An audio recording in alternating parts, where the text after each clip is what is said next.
Good morning, well and well listeners. So glad that you are here today. This is a really fun episode of Fan Fridays for me. I say that often, but here again, Kendal Hommes is someone who has raised me, or for better or for worse, saw me through my youth years. As a youth pastor back in the day, you saw me grow up in Aurora, Colorado, and I am forever grateful for you. I'm going to bring us in one of the stories that I'll remember. It's still like synced into my brain. And now that my kids are like growing up, they're young still, but I'm like, oh, I will say some of the same things that you did. So you and Becca Sharp painting the picture. I'm a freshman in high school. You may already know this story. Thank goodness I had an older sister who was a senior and went to the youth group too. But I met this guy who was a senior. And I was like, Kendall, Beck, I like him. And y'all are like, what the junk are you doing? It like didn't even like sugarcoat it. And you're like, poor choice. We're just gonna own it. This is a poor choice. No senior boy needs to be interested in a freshman girl. And so like back in the day, he made mixtapes, right? Like all those things if we go back to circa early 2000s and stuff. But anyways, I bring that up because in pivotal moments of my life, you spoke truth and whatnot. So bring us into your space then. What do you do now? Who are you? And yeah, how can we get to know you? Yeah. I believe I actually said that senior girls dating or senior boys dating freshman girls are only interested in one thing. And you, yeah, that's what the quote was. That's exactly it. I'm like, no, no, no, no, this is cool. I was like, sure, sure, sure.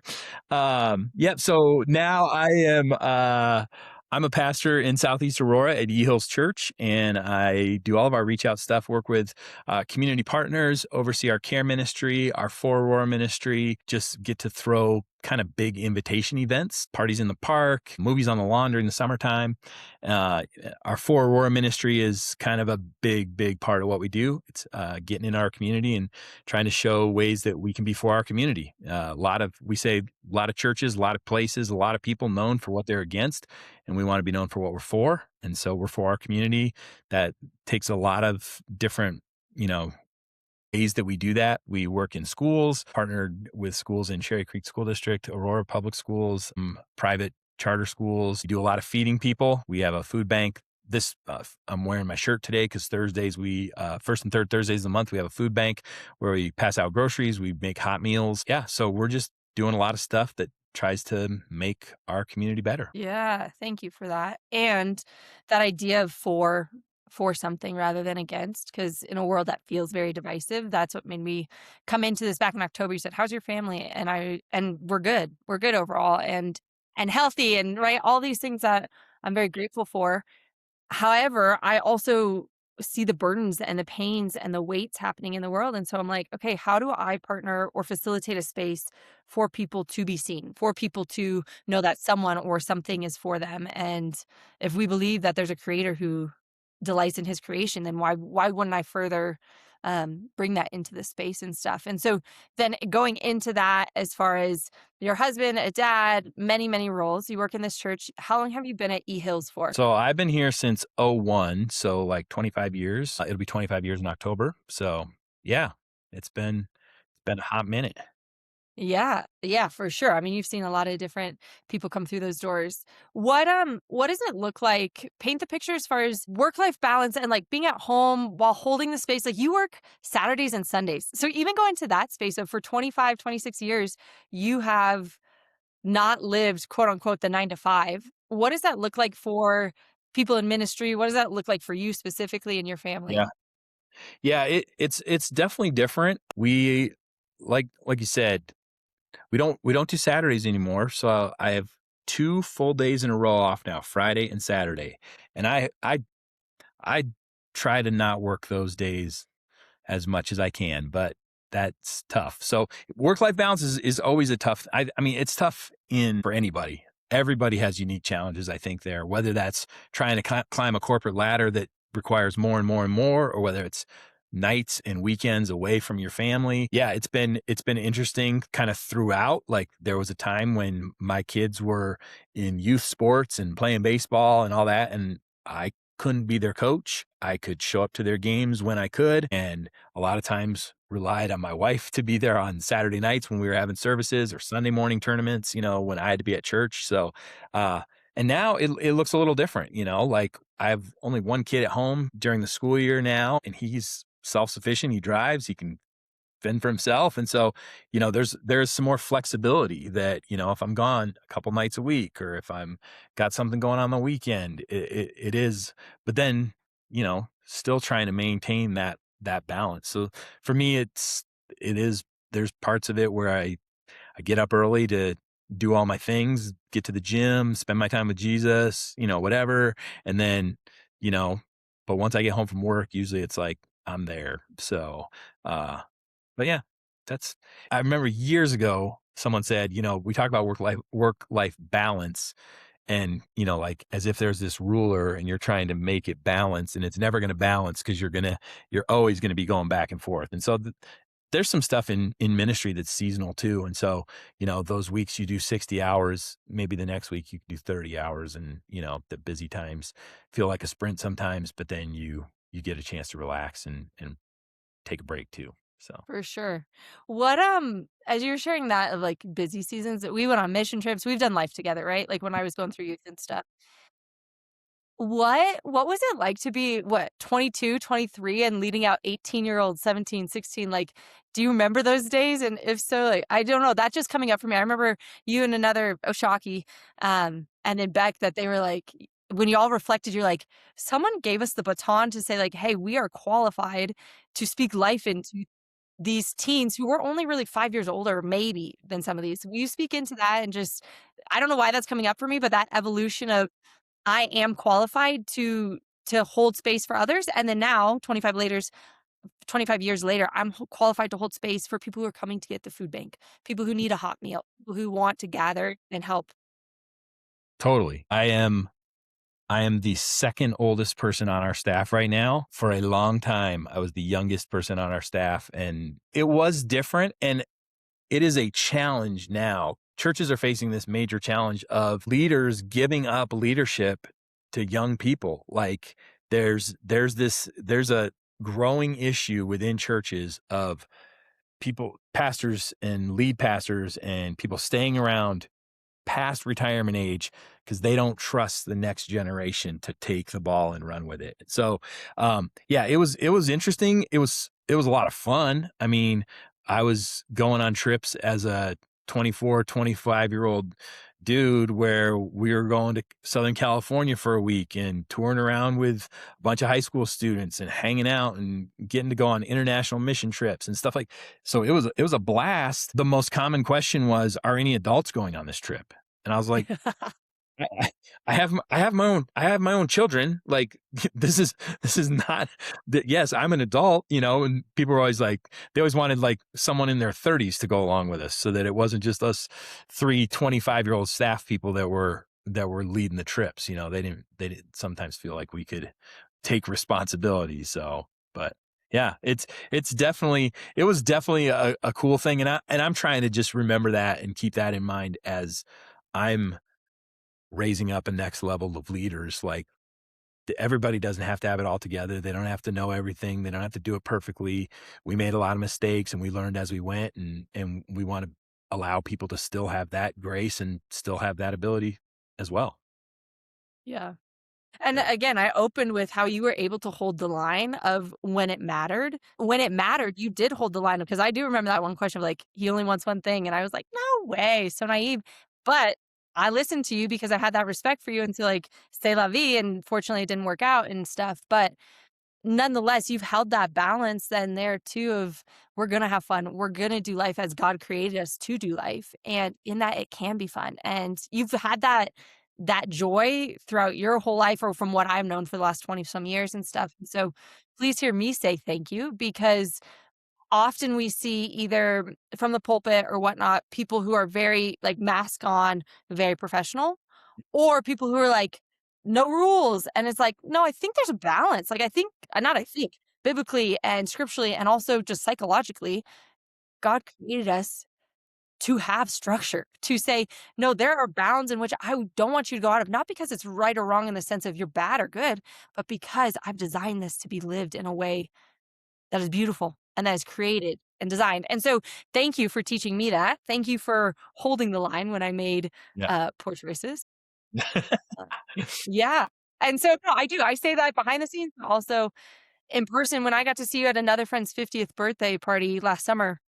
So fun to sit at that table. I'm like, "I've made it to the big kids table," right? Because like, I just looked up to you all for so long, and I still do, but now we're more equals in the sense of, like, okay, I have kids, like, I'm an adult now too and stuff, but I remember sitting there last summer where I, like, looked around, I'm like, "Oh, they're still awesome. Yeah, yeah, yeah. They're still Well, and awesome." that's I mean, just going back to that too, that's one of our staff values as a church is we take what we do seriously, but we don't take ourselves too seriously. And I think that's important in whatever you're doing. Like there is a point where you like what we do is serious and we work hard and we do but why can't we have fun doing it? Why can't we enjoy the work that we do? So, when I hear you say that, that means a lot because that's always been a thing is like faith, following Jesus, anything, it should be fun. It should be enjoyable. And yet there is a there is a part of it that it's the most serious thing we can do, that is just awesome. So anyway. Yeah, and loving others in a way that only he's designed. As you share that, like, one of the pieces for me is I've created this community gathering, the Rhythm RX, that's happening tomorrow night, and I've said one of the things, yeah, thanks, we're super excited for it, it'll be awesome, is I work at DU part-time, and then I was in the school systems, different things, but for me, I've said, I wanna make mental health more fun too, because we have all these different ways. You mentioned the gym in the morning. We have which, let me tell you, burpees are not fun for anyone. Burpees are not fun, but playing sport, you mentioned baseball, playing sports, getting up and working out. Maybe for some it's running, or maybe for others it's, riding horses or whatever, but there's that physical, maybe it's playing music. And then for us, so in mental health, we've done a disservice of keeping people trapped in sitting in the junk. And so please hear me say, like, for so long, for previous generations, it was don't talk about it, just pull yourself up by your bootstraps, scrape it under the rug, avoid. And then our generation came in and it was like, no, let's just sit in it. But, both of those are on the sides of the spectrum, and what we need to do is move through it, and move through it and actually find healing. For a long time, it was like, "Let's find coping," and coping skills matter because they allow us to maintain, but healing is actually what changes our life and allows us to have fun. And so for me, Rhythm RX is the way that's like dancing. That's fun. It's a sober community. It's all this, but guess what? It's going to be epic. And so we've had people, 150 people say, yeah, we're coming. And so it's awesome. We're stoked.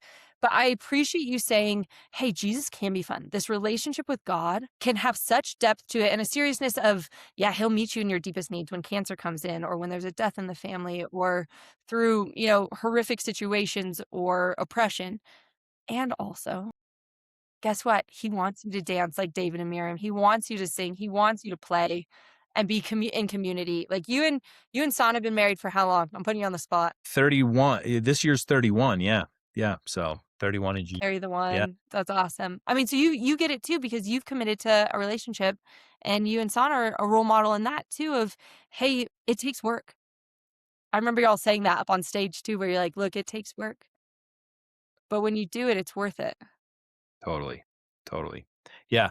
Oh, and I think, I mean, I don't know if you remember this, but I would almost every single week when I spoke at our high school youth gatherings, John 10:10 is like my favorite verse in the Bible.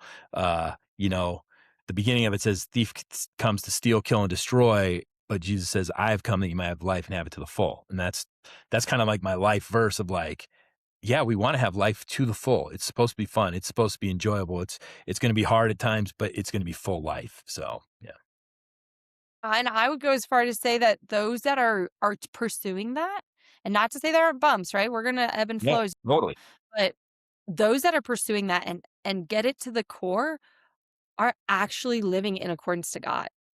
totally, More than the reverence, more than everything else, it's saying, like, "I understand you so much that I'm just gonna exude in a world that is screaming," and where women are more proud of being a bad bee than other things, or where men are either emasculated or angry, right? And these are generalizations, but when that is screaming at us to say, "Hey, actually, I'm gonna take a breath, and I'm gonna say, 'Hey, good to see you. Yo, what up? Hey, what's going on?'" And where did you did your parents teach you that? Where did you learn to have that understanding of life? yeah, I mean, I think I grew up that way. My dad was a pastor. We were in church my whole life. That was a thing. But I think, it was always.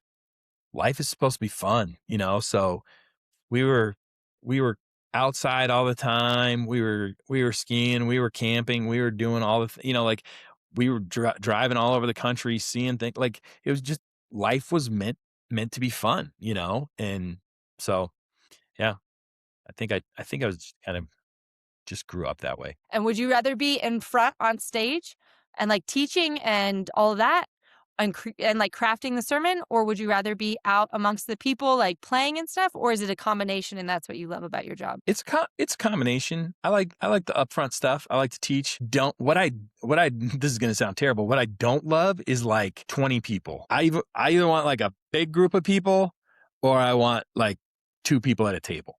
You know what I mean? Like so that's kinda my thing. I'm a horrible small group leader. I don't lead small groups well. I don't do it well. Sonia's fantastic at it. I'm terrible at it. So I'm like, give me 2 people out to lunch, over coffee, whatever, or give me a room of 150 people, do it that way. That's fun to know because 'cause I'm like, maybe she's been the one, well, we know she's been the one that's, held us together sometimes and held the church together for sure. Yeah, I would have never guessed that because you just hold your own and stuff, but to each our own. Yeah, I can fake it, but it is not my best play. Yeah, it doesn't feel it. What has it been like? You've been at a church now for, like you said, 25 years. What for our community, we have a lot of we call them wild ones. We have a lot of community members who are in the church or coming back to the church or some who have left the church, but just a cultural understanding of the church. Most people who are in our community talk about it in some capacity. And so what would you say or what would be the encouragement for checking out church or for like digging into it and saying, why is it worth it? Yeah, yeah. I think, I think why it's worth it is we say following Jesus makes life better. And it goes back to that, even that John 10:10 type of thing. Like relationship with Jesus is not about getting to heaven someday. It's about heaven here on earth, and living in the kingdom of God here on earth. And that should be as awesome as heaven's going to be someday. And so I think for me, being involved in a local church, following Jesus, getting around other people that are doing the same, and trying to help other people experience that is about making this life on earth the best possible experience. It didn't say following Jesus makes life easier.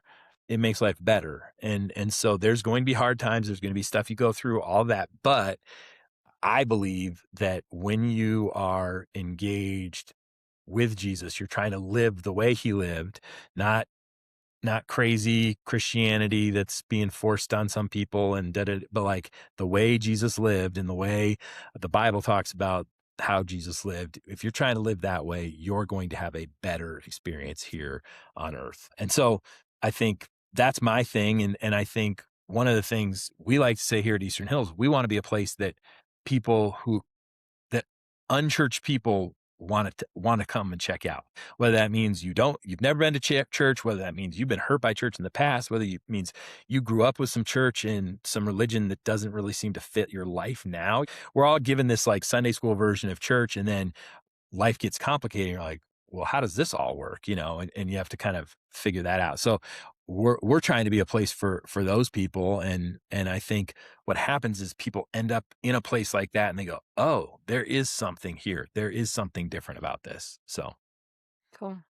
Well, and like you described in the beginning of it sounds like Eastern Hills is that communal space that offers food and that offers community and that does offer worship and maybe financial resources too. Who knows? But like there's this space that says, "Hey, come and gather." We have coffee. We have different things. I know y'all do food because mom helps out there and stuff sometimes. But is like, hey, let's offer this because biblically back in the day, it was a community center and it was a communal place for people to gather and stuff. And obviously there was different sections and whatnot if we go too old school. But all that to be said, I appreciate you sharing that because I sit as a young millennial in this weird capacity of a lot of friends who have church hurt who are like, I'm out. And then tons of Gen Zers who are like, I want to get in. Where has this been? I want to come back in. And then just a lot of people that are like, I don't know what's happening politically. I don't know what's happening in this world. It feels really heavy. I need something to tether to. So again, my expertise in mental health is saying find something greater than yourself. Go into a communal space that is bigger than you. And yes, for me, I believe it's a God who loved and created the world.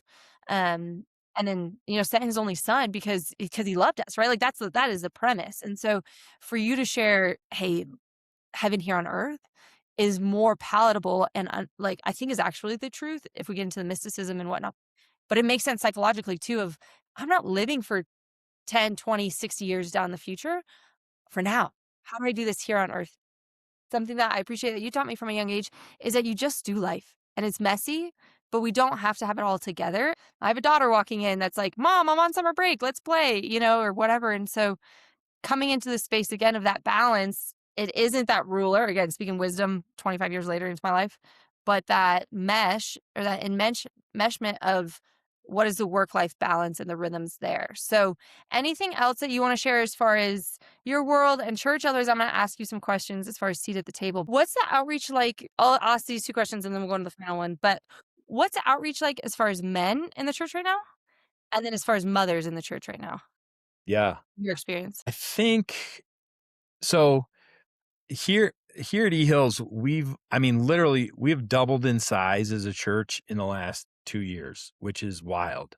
And that's not anything we're doing. That's a God thing, like we're just we're just enjoying kind of riding the wave right now throughout what's a big topic right now in churches and kind of in church circles is that men are coming to church more than women, coming back to church more than women.